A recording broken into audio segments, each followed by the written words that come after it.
सकाळु सकाळु कौल खरारे भुवनेश्वर आज आम सर्वत्र श्रीजगन्नाथ टीम बाहरिला।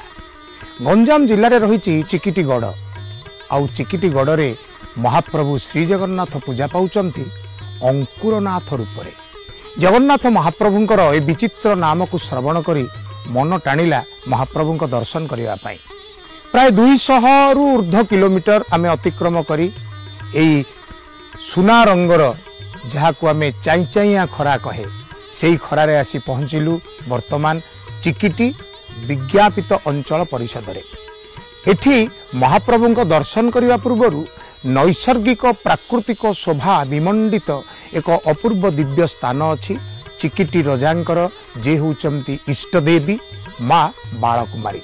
এই प्राकृतिक सुषमा भरा माँ बालकुमारी सुंदर आस्थान रही पहाड़र चूड़ारे। ये 1272 पहाच चढ़ी चढ़ी गले माँ दर्शन हम।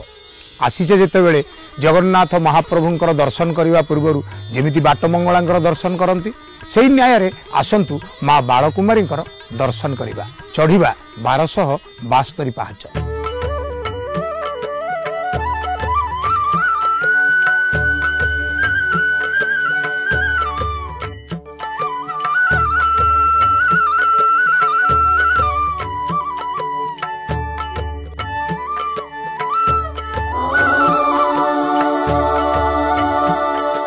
अतीत इतिहासर कथा चिकिटीगढ़ रजा थरे पारिधि करने शिकार करने जंगल भितर को आसी था।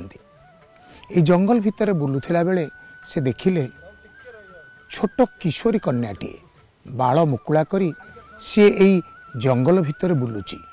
जंगल भितर ए छोट झीटी कौन करुची रजांक भितर आग्रह सृष्टि हैला।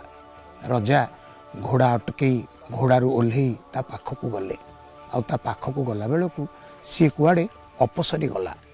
से दिन राति रे स्वप्न रे माँ कहिले अरे तू मते दर्शन कलु मु सेठी अच्छी पहाड़र चूड़ारे। रजा विमोहित हो गले। से ही हेले तांकर इष्टदेवी कुलदेवी।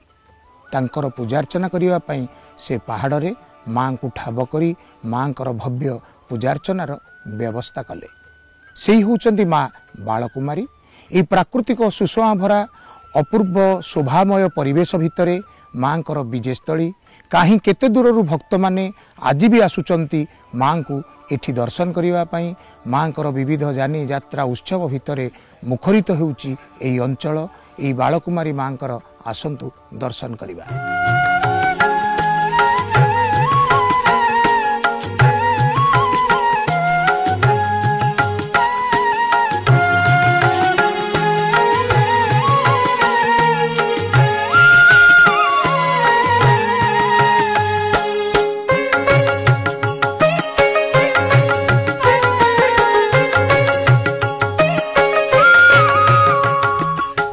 बारश 72 पहाच चढ़ी जो मैंने माँ पाखरे पहुँची पारे ना आउ गोटे भिन्न सुविधा करा जायछि। से माने चारिचकिया जान रे आवश्यक हेले मंदिर चूड़ा पर्यंत पहुँची पारे। नूतन भावे ए रास्ता प्रस्तुत करा जायछि।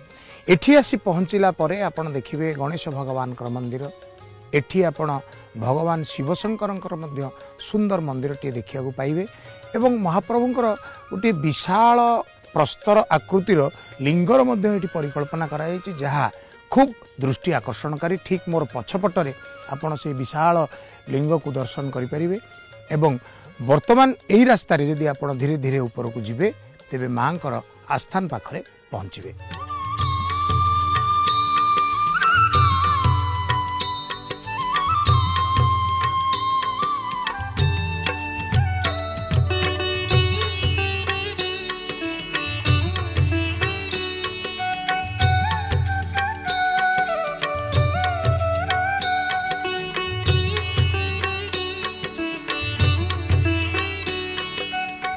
एबे आमे पहाड़ चूड़ारे पहुँचीचे।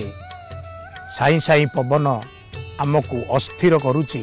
ए साई साई पवन कहूची ए चिकिटी माटीर कहानी। ए चिकिटी माटीर ए पहाड़ चूड़ारे बसिचंती माँ बालकुमारी। ए अंचलवासी विश्वास भारी प्रत्यक्ष आम माँ डाकिले ओ करती तांकर शुभदृष्टि ए चिकिटी अंचल रे पड़िछि बोली ए चिकिटी अंचल आज समृद्ध ए चिकिटी अंचल आज मां को कृपारु सुरक्षित।